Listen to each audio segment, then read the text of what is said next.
स्वागत है सभी छात्रों का। और जैसा कि अभी आपने एक प्रीपोजिशन का वीडियो देखा और उसी को मैं थोड़ा यहाँ प्रोसीड कर रहा हूँ। ये सेकंड पार्ट है प्रीपोजिशन का। तो प्रीपोजिशन के बारे में मैंने बताया था। चलो वीडियो स्टार्ट करने से पहले मैं बता देता हूँ कि आज का वीडियो मिस नहीं करना। अगर प्रीपोजिशन सीखना है, प्रीपोजिशन के बारे में वाकई में जानना चाहते हो और बहुत ही इच्छुक हो, तो वीडियो को पूरा देखिए और लास्ट तक देखिए, क्योंकि आज कुछ इंटरेस्टिंग मिलने वाला है। निश्चित तौर पर देखिए, अगर वाकई में मेरी बात सच निकले तो बताइएगा, क्योंकि बहुत सारी चीज़ें ऐसी हैं जो बच्चे देखते हैं थोड़ा बहुत, इसके बाद वीडियो को पर डे की तरह रिमूव कर देते हैं, डिलीट कर देते हैं, ये जो यूज करते हैं। लेकिन देखिए, आज की वीडियो देखिए और निश्चित तौर पर आपको बहुत अच्छा कुछ मिलेगा। मैं कुछ अलग का नहीं देने वाला हूँ, जो कि प्रीपोजिशन में होता है और वास्तव में जो हमें आना चाहिए, पता होना चाहिए, वो आपको मिलेगा इसमें। तो प्रीपोजिशन के बारे में आपको एक लाइन बताई थी मैंने कि preposition is followed by noun और प्रोनाउन। नाउन और प्रोनाउन के साथ में प्रीपोजिशन चलता है। कहने का मतलब ये कि प्रीपोजिशन यानी जब कोई नाउन या प्रोनाउन के पहले प्रीपोजिशन आता है तो वह दूसरे नाउन या प्रोनाउन की स्थिति को स्पष्ट करता है या उसकी सिचुएशन को या उससे संबंध जोड़ देता है, क्योंकि वह संबंध सूचक अव्यय भी होता है और पोजीशन भी बताता है। तो या तो उसमें दो तरह से कहते हैं कि या तो वो दूसरे नाउन या प्रोनाउन की स्थिति को स्पष्ट करता है या फिर उससे संबंध जोड़ता है। तो कई प्रकार से है। अब मेन पॉइंट ये था कि वो नाउन या प्रोनाउन के साथ चलता है या नाउन या प्रोनाउन के पहले आता है। तो अब हम देखते हैं, जैसे आपने देखा कि एक सेंटेंस यहाँ पर हो गया कि she is fond of milk. ठीक, यहाँ पर ये सेंटेंस आपने देखा। जैसे हमने लिख दिया कि ही वेंट टू दिल्ली, यहाँ पर ये हो गया। जैसे हो गया I bought a pen for 10 rupees, ये हमने देखा। इसी तरह से और भी बहुत सारे सेंटेंस, जैसे my father is at home, ऐसे करके लिख दिया। ठीक, यह लिख दिया कि the teacher is in the classroom. ये सेंटेंस जितने भी लिखे हुए हैं, इनमें अगर हम सामान्यतया देखें तो प्रीपोजिशन नाउन के पहले ही आता है। मिल्क ये प्रीपोजिशन, दिल्ली ये प्रीपोजिशन, और ये रुपीज़ ये प्रीपोजिशन, इसके बाद होम ये प्रीपोजिशन, और ये द क्लासरूम ये प्रीपोजिशन।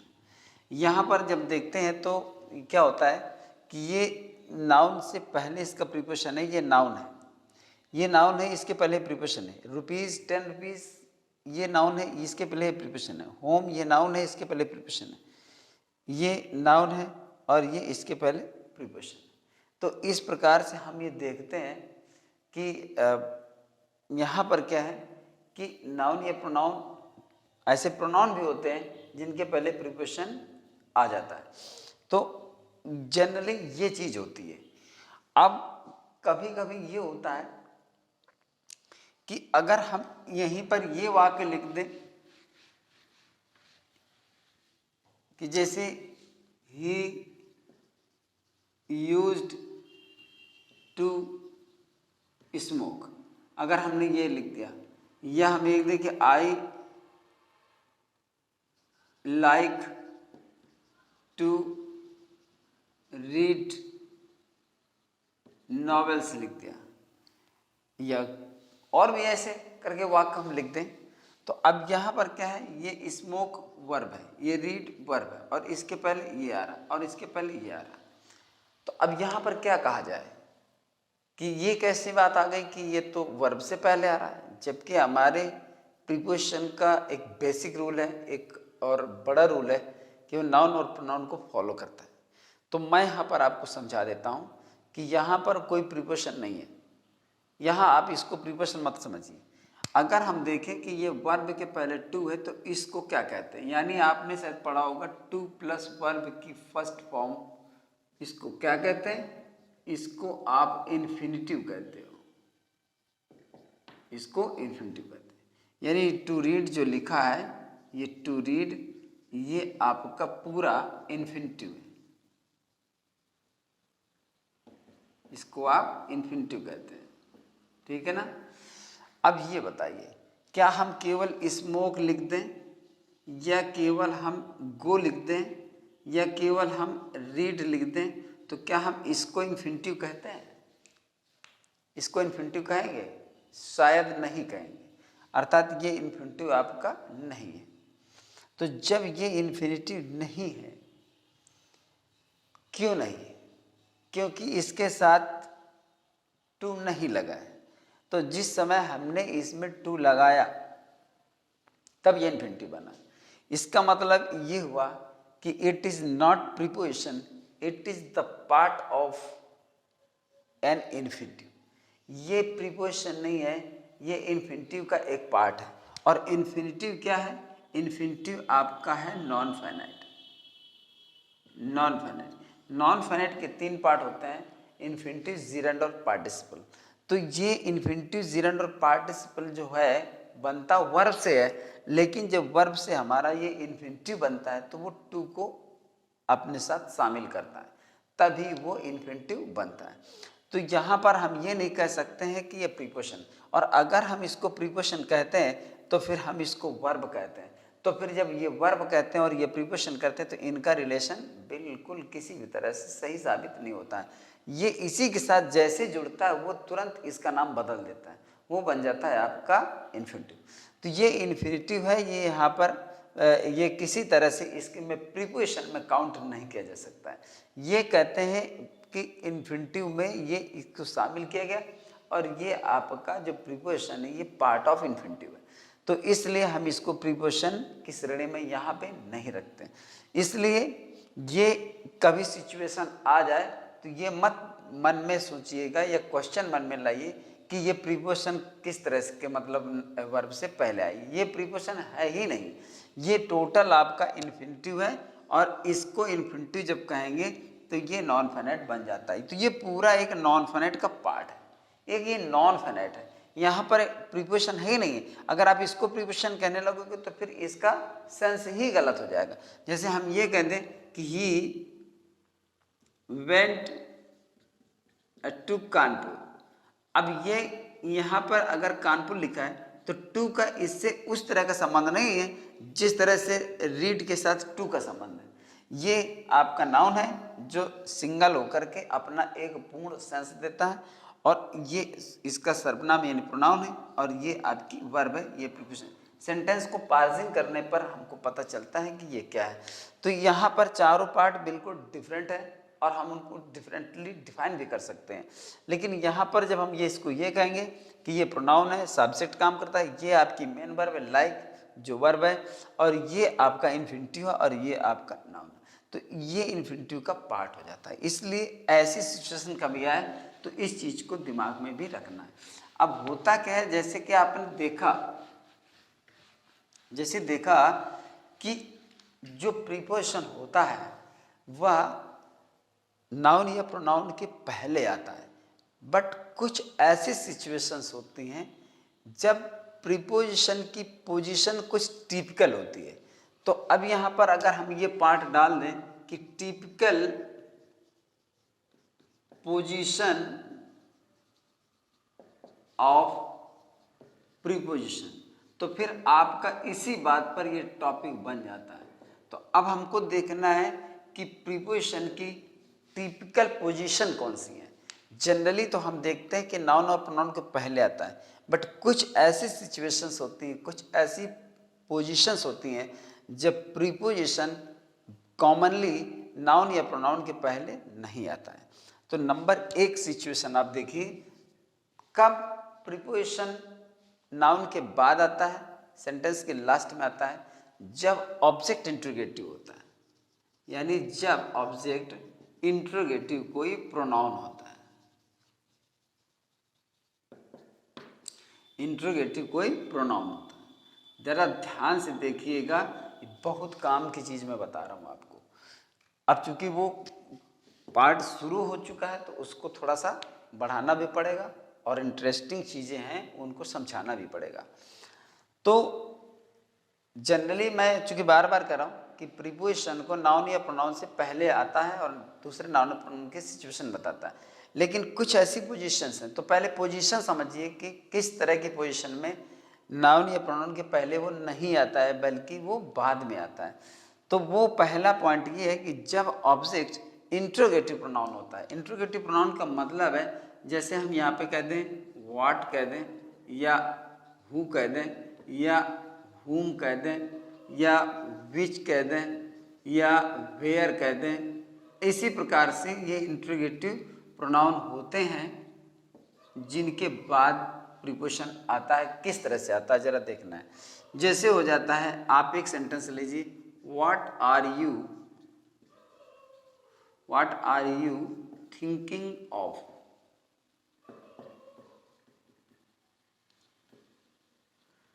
ये वो सिचुएशन है जब प्रीपोजिशन लास्ट में आता है और सभी बच्चे जानते होंगे व्हाट आर यू थिंकिंग। अब अगर हम व्हाट आर यू थिंकिंग कहते हैं तो ये सेंटेंस ग्रामेटिकल फॉल्ट होता है, मतलब ग्रामेटिकली फॉल्ट होता है, अर्थात उसमें डिफेक्ट होता है। जनरली कोई बोलता है, बोल देता है where are you going, where are you going बोल दिया, तुम कहाँ जा रहे हो, तो वो सही तो है, लेकिन आपका सेंटेंस बनना चाहिए where are you going to. जैसे हो जाता है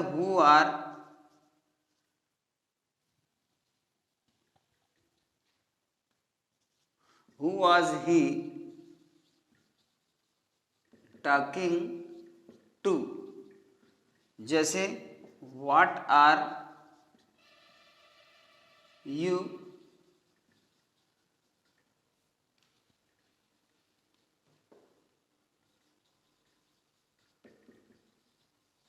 लुकिंग फॉर। जैसे वेयर आर यू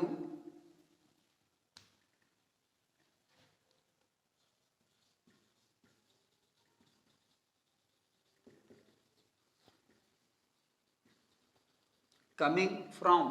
ऐसे करके बहुत सेंटेंस हैं कि इसमें सब में प्रीपोजिशन लास्ट में, और यही ऑथेंटिक है और यही बिल्कुल सही है कि इस तरह से यहाँ पर हमको ये टू हुम या टू हु करके यहाँ आगे नहीं आएगा, ये टू आगे नहीं आएगा।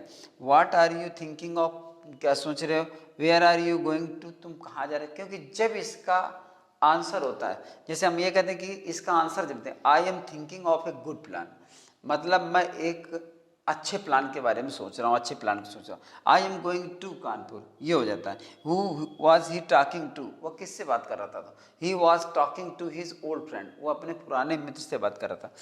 What are you looking for, I am looking for a new book, मैं एक नई पुस्तक को तलाश कर रहा हूँ। लुक फॉर माने तलाशना हो गया, सर्च फॉर का सेंस होता है। और where are you coming from, आप कहाँ से आ रहे हो, I am coming from Mumbai. तो ऐसे करके जब आंसर देते हैं तब वो जाकर के सेट होता है कि वो प्रीपोजिशन बिल्कुल सटीक और सही है। तो ये एक टॉपिक रहा आपका, जब ऑब्जेक्ट इंट्रोगेटिव प्रोनाउन होता है। इस टॉपिक को, हेडिंग को जरा समझ लीजिए। ऑब्जेक्ट जब आपका इंट्रोगेटिव प्रोनाउन होता है, ये interrogative pronoun, interrogative pronoun, interrogative pronoun और इंट्रोगेटिव और इंट्रोगेटिव। और जैसे कहते हैं कि which of these chairs did you sit on, तुम इन कुर्सियों में से किस कुर्सी पर बैठे हुए थे।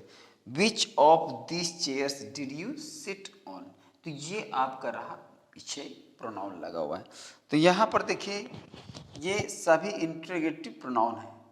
अब इंट्रोगेटिव प्रोनाउन में हम देखते हैं कि ये ऑब्जेक्ट है कि नहीं, देखिए इसमें सब्जेक्ट ये, सब्जेक्ट ये, सब्जेक्ट ये, और ये सब्जेक्ट, और ये सब्जेक्ट है, और इसी तरह से आपका ये सब्जेक्ट, ठीक है। तो जब आप कोई बात सोच रहे हो तो सोच आप रहे हो, इसलिए सब्जेक्ट ये हो गया, ये वर्ब हो गई, तो फिर ये आपका क्या हो गया, ऑब्जेक्ट हो गया। इसी तरह से ये सब्जेक्ट हो गया, ये वर्ब हो गया, और ये ऑब्जेक्ट हो गया, जहां आप जा रहे हो इस तरह से हो गया। जैसे ये आप सब्जेक्ट हो गया और ये वर्ब हो गए, और आप जिससे बात कर रहे हो वो ऑब्जेक्ट हो गया। ये आप सब्जेक्ट हो गए, ये वर्ब हो गए, और जिस चीज़ की आप तलाश कर रहे हो वो ऑब्जेक्ट हो गया, ठीक है। जहाँ से आ रहे हो, जैसे ये आपका एक तरह से ऑब्जेक्ट। तो जब आपका ऑब्जेक्ट कोई इंट्रोगेटिव प्रोनाउन बनता है तो उस सिचुएशन में प्रीपोजिशन लास्ट में बनता है, प्रीपोजिशन लास्ट में आता है। जैसे आपने ज़्यादातर सेंटेंस कॉमनली पढ़ा होगा कि in which class do you read, तो ये ऐसा नहीं होता, which class do you read in last में लगता है। तो ये पहली सिचुएशन है जब आपको प्रीपोजिशन अंत में मिलेगा, पहला पॉइंट। इसके बाद आपका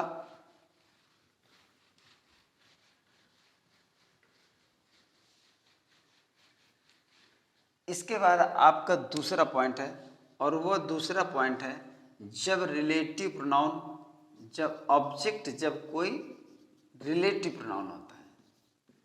रिलेटिव प्रोनाउन वो भी कौन सा, दैट, यानी उस सिचुएशन में भी प्रीपोजिशन लास्ट में लगता है जब रिलेटिव प्रोनाउन दैट आ जाता है बीच में, और वो ऑब्जेक्ट का काम करता है। यानी जब ऑब्जेक्ट रिलेटिव प्रोनाउन दैट होता है तो उस सिचुएशन में भी प्रीपोजिशन वाक्य के अंत में होता है। कैसे, जैसे हम कह दें कि this is the book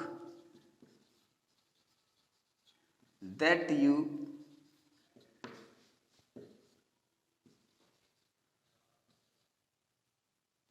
asked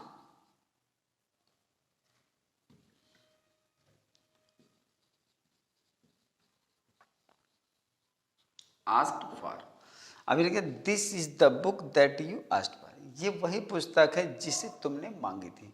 यहाँ पर क्या हो गया कि this is the book that, that किसके लिए, इस बुक के लिए, और ये सब्जेक्ट है, ये वर्ब है। आपने मांगा क्या था, पुस्तक मांगी थी, इसी पुस्तक का ये रिलेटिव प्रोनाउन है जो इसी ऑब्जेक्ट के लिए आया हुआ है। तो जब ये आ जाता है तो आपको प्रीपोजिशन लास्ट में देना पड़ता है। तो this is the book that you asked for. जैसे हम कह दें कि this is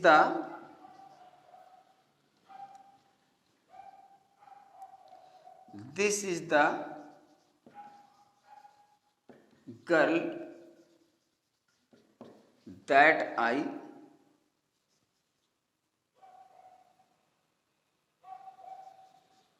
told you of, ये हो गया। तो this is the girl that I told you of, ये वही लड़की है जिसके बारे में मैंने आपको बताया था। That I told you about भी हो सकता है, that you told you of भी हो सकता है, यानी जिसको मैंने तुमको बताया था या जिसके बारे में मैंने तुमको बताया था, ये वही लड़की है। इस प्रकार से कुछ ऐसी चीज़ें होती हैं, यानी ऐसे सेंटेंसेस होते हैं जब दैट रिलेटिव प्रोनाउन आ जाता है और उस सिचुएशन में भी अगर प्रीपोजिशन आता है तो वो वाक्य के अंत में आता है। ये आपका तब जब ऑब्जेक्ट रिलेटिव प्रोनाउन दैट होता है। तो ऐसे में भी आपका जो होता है प्रीपोजिशन वो वाक्य के लास्ट में जाता है। इसके बाद आपका जो तीसरा पॉइंट है,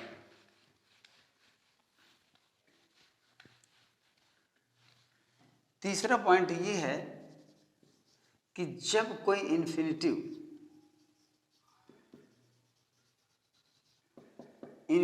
जब कोई ऑब्जेक्ट का काम करता है, जब कोई इन्फिनिटिव ऑब्जेक्ट का काम करता है तो उस सिचुएशन में भी वो जो प्रीपोजिशन होता है वो वाक्य के लास्ट में जाता है। देखिए कैसे, जैसे हम कह दें कि this is the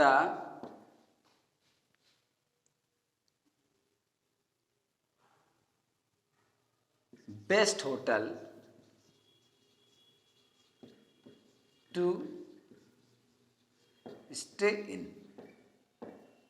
this is the best hotel to stay in, ठहरने के लिए ये सबसे अच्छा होटल है। अब देखिए होटल जो होता है ना, ये आपका इन्फिनिटिव है और ये ऑब्जेक्ट है। तो this is the best hotel to stay in, जो कोई ठहरेगा वो सब्जेक्ट हो जाएगा, ठीक है, और ठहरना एक वर्ब हो जाएगी, और जहाँ पर ठहरेगा ये आपका एक तरह से ऑब्जेक्ट के रूप में आएगा। और ऐसी सिचुएशन में होटल इन जैसे हो जाता है कि I want a pen to write with, ये हो गया। जैसे I want a pen to write with, अब यहाँ पर टू, ये सब्जेक्ट तो ये है, ठीक है ना, और टू राइट ये इन्फिनिटिव हो गया, जो इन्फिनिटिव वाले एक ऑब्जेक्ट के रूप में कहाँ पड़ता है। तो ऐसी सिचुएशन में प्रीपोजिशन बाद में बिल्कुल श्योर जाना चाहिए, पूरी तरह से बिल्कुल। ये सेंटेंस आप अच्छी तरह से दिमाग में बैठा लीजिए कि this is the best hotel to stay in और I want a pen to write with. इस प्रकार से आपके बहुत सारे सेंटेंस होंगे जिनमें से प्रीपोजिशन आपका लास्ट में जाता ही जाता है। और ये सेंटेंसेस बहुत इंपॉर्टेंट है, क्योंकि इसमें हो जाता है कि क्या करता है वो, इन हटा भी देता है, तब भी ऐसा लगता है कि हमारा सेंटेंस सही है, विद हटा भी देता है तो तब भी लगता है कि हमारा सेंटेंस सही है। जिसे हम कहते हैं कि I have no football to play with. इस तरह से ऐसा लगता है कि जैसे हम कहते हैं I have no football to play, लेकिन I have no football to play with, जब आपका इन्फिनिटिव आएगा तो उसके बाद में प्रीपोजिशन चाहिए। और सबसे ज़्यादा ज़रूरी चीज़ है कि प्रीपोजिशन किस प्रकार का चाहिए, मतलब प्रीपोजिशन जिस तरह से उसमें रिलेट करता हो, जिस तरह से उसकी सिचुएशन बनती हो, उसी प्रकार का ही प्रीपोजिशन चाहिए। वो इन भी हो सकता है, ऑन, जैसे हम कहते हैं कि give him a chair to sit, तो अब ये सेंटेंस आपका सही नहीं है, इसमें आपको ऑन जोड़ना पड़ेगा। तो हो जाएगा give him a chair to sit on, उसको बैठने के लिए कुर्सी दे दो। ऑन का, विद का, इन का, इसमें सेंस नहीं भी हो सकता है ना, हिंदी वाक्य में आप नहीं जोड़ सकते हैं, लेकिन इंग्लिश वाक्य में उसके सेंस के कंप्लीशन के लिए आपको ये प्रीपोजिशन डालना पड़ेगा। तो इस बात को बहुत अच्छी तरह से गौर करना है कि जब इन्फिनिटिव आ रहा हो तो प्रीपोजिशन वाक्य के लास्ट में जाता है, और वो भी प्रीपोजिशन उससे संबंधित ही जाएगा। ये नहीं होगा कि आप कोई भी प्रीपोजिशन लगा दें, नहीं, उससे, जैसे गेंद से खेलते हैं तो गेंद से खेलने में तो विद लगता है, लिखने में, पेन से लिखने में विद लगता है, कहीं पर ठहरने में इन लगता है। जैसे he has no house to live in, he has no house to live in, तो अब यहाँ पर क्या है, टू लिव, घर में रहने के लिए इन का प्रयोग होता है, इसलिए वहाँ पर इन ही आएगा। तो जो जैसा प्रीपोजिशन वहाँ रिक्वायर्ड होगा उसी तरह का प्रीपोजिशन आएगा, वो लास्ट में आएगा। तो ये आपका तीसरा पॉइंट था, जब आपको ऐसे में इन चीज़ों को ध्यान देना पड़ेगा। अब आपका चौथा पॉइंट होगा, चौथा पॉइंट कोई खास नहीं है। चौथा पॉइंट ये है कि कभी कभी रिलेटिव प्रोनाउन हिडन होता है। हिडन का मतलब छुपा हुआ होता है। तो जब छिपा हुआ होता है तो जैसे हम ये कह दें कि दिस इज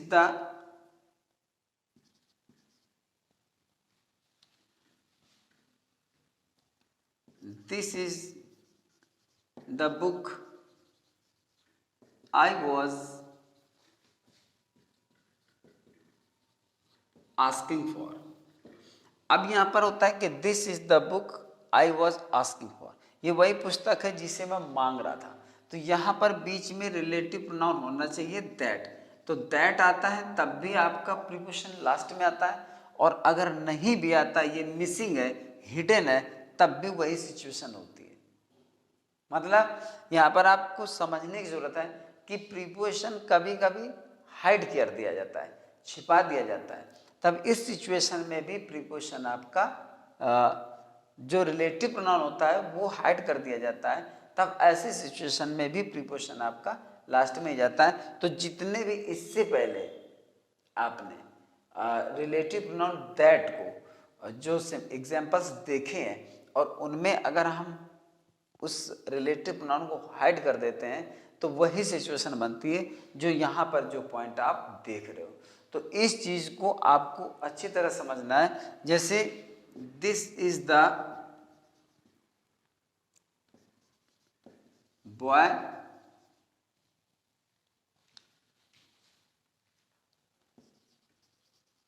आई वॉज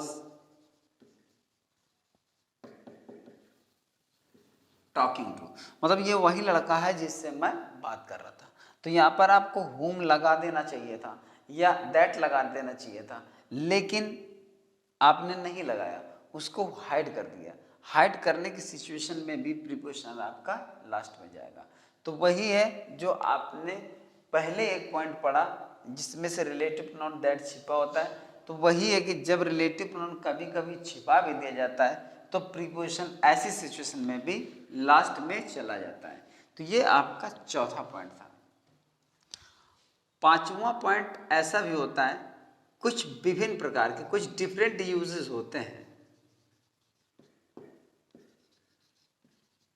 होते हैं, जिनमें सेंटेंस के लास्ट में प्रीपोजिशन चला जाता है। जैसे हम कहते थे कि he is known all the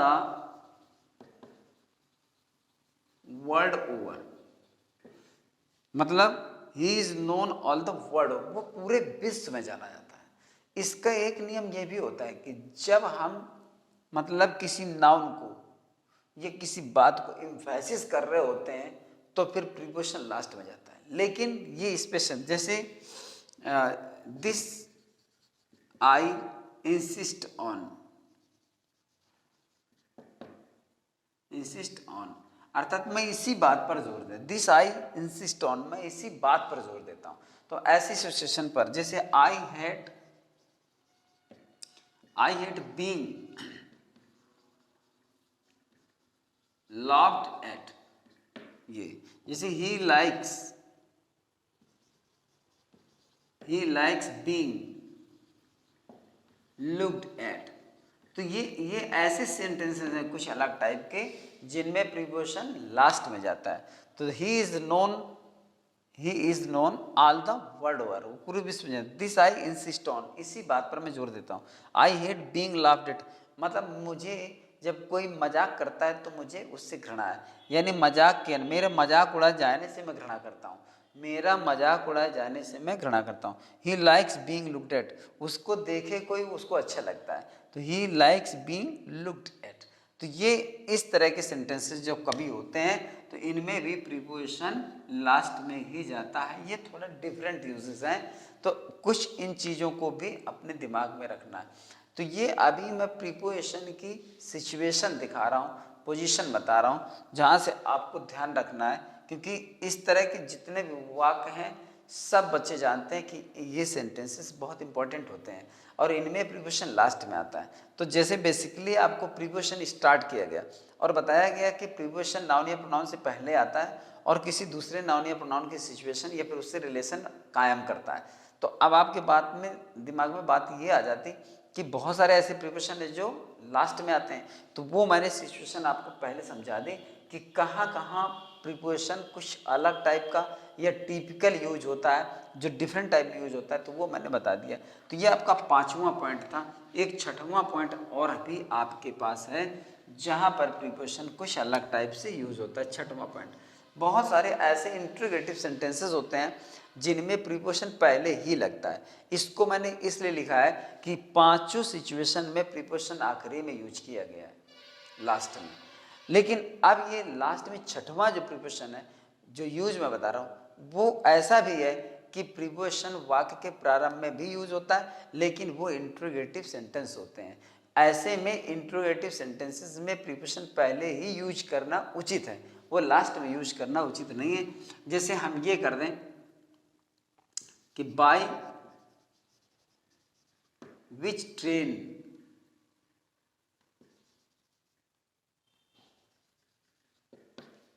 did you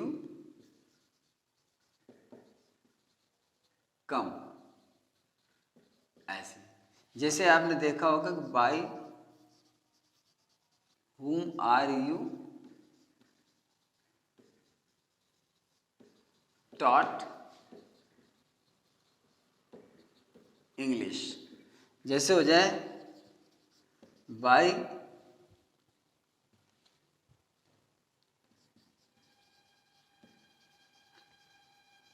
how many teachers, by how many teachers are you taught। ऐसे करके जो कुछ सेंटेंसेस होते हैं उनमें क्या होता है कि आपको प्रीपोजिशन पहले ही लगाना पड़ता है। हालांकि कभी कभी ऐसा होता है किसी से by whom are you taught है, इसको आप ऐसे भी बना देते हो कि whom are you taught by, ऐसे भी बना देते हो whom are you taught by. तो ये सेंटेंस सही है, लेकिन इसमें और इसमें थोड़ा डिफरेंस है कि जैसे आपका ये यहाँ तक है, यहाँ तक है, तो ये तो सीमित है, तो थोड़ा फॉर्मल है और मैच भी करता है और सही भी मान सकते हैं। आप ऐसा बना दीजिए यहाँ तक, या फिर इसको ऐसा बना दीजिए, लेकिन सिचुएशन बदलती तब है जब एक ऑब्जेक्ट लग जाता है। यहाँ पर आपने किया कि whom are you taught English by, फिर आपकी परेशानी हो जाती है, मतलब वो सेंटेंस गलत हो जाता है, दोषपूर्ण हो जाता है, डिफेक्टिव हो जाता है। whom are you taught English by ना, तब आपका सेंटेंस गलत होने लगता है। इसलिए मोस्टली क्या होता है कि अगर ये सेंटेंस बनाया, बाय पहले लगाया, सही, ये सेंटेंस बनाया, बाय पहले लगाया, सही, तो दोनों सिचुएशन में क्या है, हम ये देखते हैं कि अगर हम बाय आगे ही लगा दें तो फिर कोई भी डाउट बचता नहीं है और हमारा रिस्क भी नहीं होता है। तो ऐसे में फिर बाय आगे ही बेटर है। तो बाय हाउ मैनी टीचर्स, अगर हम ये करते हैं how many teachers are you taught by, तो थोड़ा सा आपको सेंटेंस ऑकवर्ड लगेगा, अजीब सा लगेगा, जो कि एक ऐसा लगेगा कि फॉर्मल नहीं लगता है। अब जैसे bye which train did you कम, अभी तो विच train did you come by, थोड़ा मतलब प्रीपोजिशन को दूर का सेंस ले जाता है और थोड़ा सा गैप करता है। मेन सब्जेक्ट में इसकी गैपिंग बढ़ जाती है और मेन सब्जेक्ट में जो बाय हमारा बिल्कुल क्लोज होना चाहिए वो थोड़ा सा डिस्टेंस ले लेता है। तो ऐसे में सेंटेंस में डिफेक्ट पैदा होता है। इसलिए कुछ ऐसे सेंटेंस, इंट्रोगेटिव सेंटेंस, जिनमें से बाय पहले ही लगाएं तो बेहतर है। तो ऐसे कुछ सेंटेंस होते हैं जिनमें बाय पहले आता है। और देखिए जहाँ जहाँ पर सेंटेंस लास्ट में आना था, वाक्य के अंत में आना था, वहाँ पर आपको मैंने सिचुएशन दे भी दी है कि सेंटेंस यहाँ पर लास्ट में आना चाहिए, प्रीपोजिशन लास्ट में आना चाहिए। तो ये कुछ प्रीपोजिशन के टिपिकल यूज थे जो मैंने आज आपको बताया। इनमें कोई बात न समझ में आ रही हो तो कमेंट करके बताइए, उसको फिर से मैं क्लियर करूँगा। हो जाता है कि कभी कभी कोई चीज़ रह गई तो फिर नेक्स्ट वीडियो में वो चीज़ और क्लियर हो जाती है। तो इसको अच्छे से समझिए और देखिए। इसके बाद आपका थर्ड पार्ट में प्रीपोजिशन के रूल्स स्टार्ट कर दूंगा। ये इसलिए बताया क्योंकि आप इस बात से कंफ्यूज ना हो कि कभी इन्फिनिटिव के साथ टू मिल गया तो आप समझने लगे कि ये तो प्रीपोजिशन वर्ब के पहले है, और कभी आपका लास्ट में मिल गया तो आपने सोचा कि ये तो प्रीपोजिशन लास्ट में आ गया, सर ने ऐसा बताया। तो देखिए सिचुएशन सारी क्लियर कर दी है। अब इसके बाद चलेंगे रूल्स। तब तक के लिए आप take care and good bye.